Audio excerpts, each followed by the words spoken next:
Dear students, उम्मीद है कि आपने पहले जो 3 लेक्चर इलेक्ट्रोकेमिस्ट्री के हुए हैं वो ज़रूर देखे होंगे और उनके बारे में समझा होगा। और अगर कोई आपका क्वेश्चन है, कोई डाउट उसके बारे में रहता है तो वो आप व्हाट्सएप पर उसको अपडेट कर सकते हैं, पूछ सकते हैं। अभी नेक्स्ट लेक्चर इलेक्ट्रोकेमिस्ट्री का है और इसमें हम पढ़ेंगे what is molar conductance, it's units, its relationship with specific conductance, equivalent conductance and its units, and again the relationship of equivalent conductance with specific conductance and some of their numericals. Now what is molar conductance? As the name suggests, molar means the molar conductance of a solution is defined as the conductance of all the ions produced by 1 mole of the electrolyte dissolved in VmL of the solution. अब इसका मतलब क्या है? Suppose आपके पास solution का कोई volume है, अगर उसमें 1 मोल इलेक्ट्रोलाइट प्रेजेंट है उस सॉल्यूशन के अंदर, उस वॉल्यूम के अंदर, तो जो उस वॉल्यूम का कंडक्टेंस होगा that will be our molar conductance. और इसका सिंबल जो है वो गामा m है। And it is related to the specific conductance as gamma m is equal to kappa। ये हमने पिछले लेक्चर में पढ़ा था। What is this kappa? It is the specific conductance multiply by V, that is the volume of the solution in ml by default। ये फिर वही default चलेगा, सेंटीमीटर क्यूब में कहें या ml में कहें, ये बाय डिफ़ॉल्ट इसका है कि that contains 1 mole of the electrolyte. ये वो वॉल्यूम है जिसमें सब्सटेंस का 1 मोल प्रेजेंट होता है। उस वॉल्यूम से हमें स्पेसिफिक कंडक्टेंस को मल्टीप्लाई करना है। अब स्पेसिफिक कंडक्टेंस हमें ये पता है, पिछली बार हमने देखा था कि ये जो यूनिट क्यूब का वॉल्यूम है ये उसकी कंडक्टेंस है। मतलब एक यूनिट क्यूब का मतलब 1 सेंटीमीटर क्यूब, 1 ml सॉल्यूशन की कंडक्टेंस है बेसिकली स्पेसिफिक कंडक्टेंस। तो अगर हमें वॉल्यूम वो पता लग जाए दैट इज़ द V, कि किस में जो 1 मोल VmL के अंदर है, तो 1 ml का कंडक्टेंस हमें पता है, उसको हम V से मल्टीप्लाई करके मोलर कंडक्टेंस को निकाल सकते हैं। अब इसके यूनिट्स क्या होंगे? काप्पा के यूनिट ये हमने पीछे पढ़े थे, ओम इनवर्स सेंटीमीटर इनवर्स है। और जो वॉल्यूम है, अब इस वॉल्यूम के सिंपल यूनिट ml नहीं है, सेंटीमीटर क्यूब नहीं है, इसके यूनिट क्या है? That is the volume that contains 1 mole of the substance, that is the centimetre cube पर मोल। ये कंप्लीट इसके यूनिट है V के।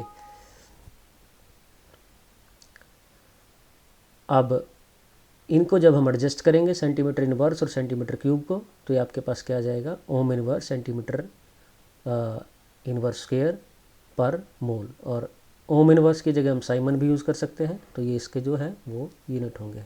अब इसको थोड़ा सा और आगे हम समझते हैं। मोलर कंडक्टेंस की बात आ रही है तो मोलैरिटी से हम इसको रिलेट कर सकते हैं। मोलैरिटी क्या होती है? That is the number of moles, यहाँ मोल्स लिखना है, ये आप लिख लेंगे, number of moles of solute dissolved पर लीटर ऑफ द सॉल्यूशन, ये होती है मोलैरिटी। अब जो मोलैरिटी है, लेट अब हम मान लें कि जो m है, कैपिटल M सिंबल होता है इसका, और हम इसी को मान लें suppose m is the molarity. अब इसका मतलब क्या है कि जो m मोल्स हैं वो 1 लीटर सॉल्यूशन के अंदर प्रेजेंट है। 1 लीटर का मतलब 1000 ml, क्योंकि हमें डिफ़ॉल्ट यूनिट किस में जाना है? ml में जाना है, तो हमने इसको 1000 ml लिख लिया। अब इसका मतलब क्या? Sorry for this message again and again. So m moles present in m moles, ये 6-7 क्लास की तरह, जैसा कि मैं अक्सर आपको कहता हूँ, m मोल्स कितने में है? 1000 में। तो 1 मोल कितने में होगा? 1000/m। तो जो 1000 डिवाइड बाई m है, ये आपका क्या हो गया? वॉल्यूम। वो वॉल्यूम हो गया सॉल्यूशन का जिसमें 1 मोल है। तो हम इस V की जगह रिप्लेस कर सकते हैं, सॉरी हम इस V की जगह रिप्लेस कर सकते हैं 1000/m। तो it will be kappa into 1000/m, where m is the molarity, so it is the molar conductance. ये इसका रिलेशनशिप यहाँ आ गया।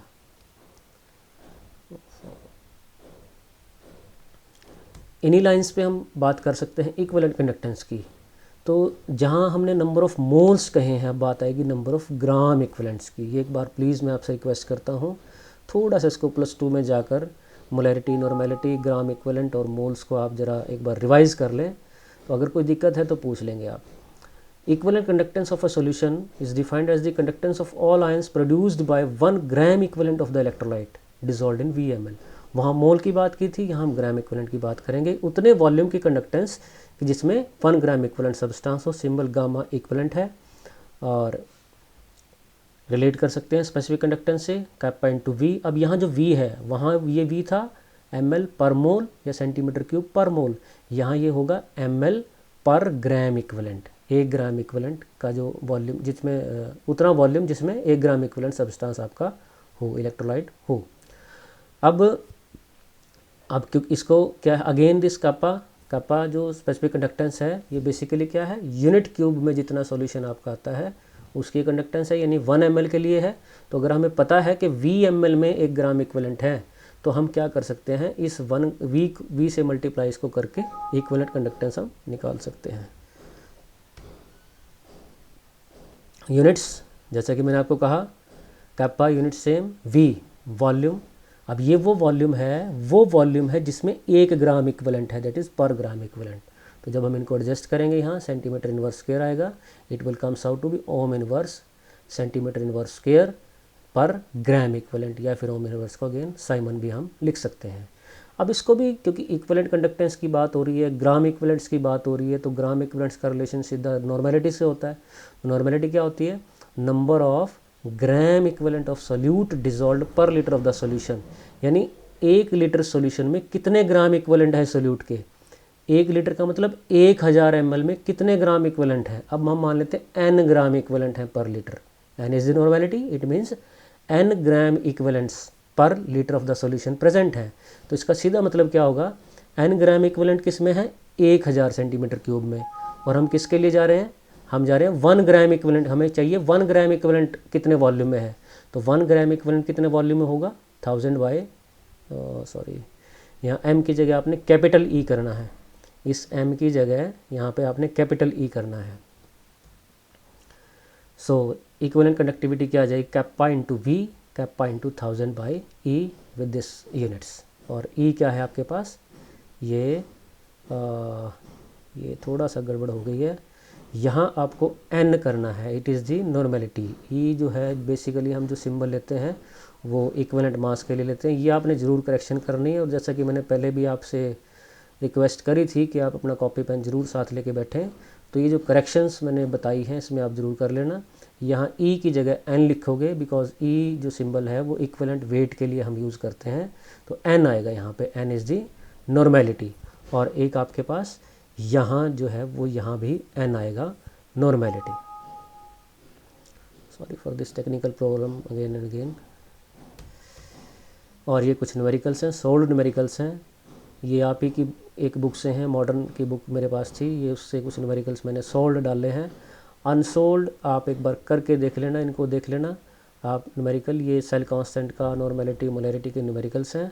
इसमें क्या करना है आपको, इसमें रेजिस्टेंस दिया है, नॉर्मेलिटी दी है, और ये ओम्स, अब ये आपने दिमाग में रखना, ओम्स इसका मतलब ये आपके पास रेजिस्टेंस दिया हुआ है। कैलकुलेट दी इक्विवेलेंट कंडक्टेंस निकालनी है, सेल कांस्टेंट दिया हुआ है। अब इक्विवेलेंट कंडक्टेंस के लिए आपको क्या चाहिए, स्पेसिफिक कंडक्टेंस और नॉर्मेलिटी। नॉर्मेलिटी है बट स्पेसिफिक कंडक्टेंस नहीं है। स्पेसिफिक कंडक्टेंस कहाँ से आएगा, रेजिस्टेंस से, रेजिस्टेंस से कंडक्टेंस निकलेगा, कंडक्टेंस को सेल कांस्टेंट से मल्टीप्लाई करके कंडक्टिविटी निकलेगी, और वो हम यहाँ पुट करके निकाल सकते हैं। बिल्कुल आपने, बिल्कुल ईजी है, एक बार करके देखोगे आ जाएंगे।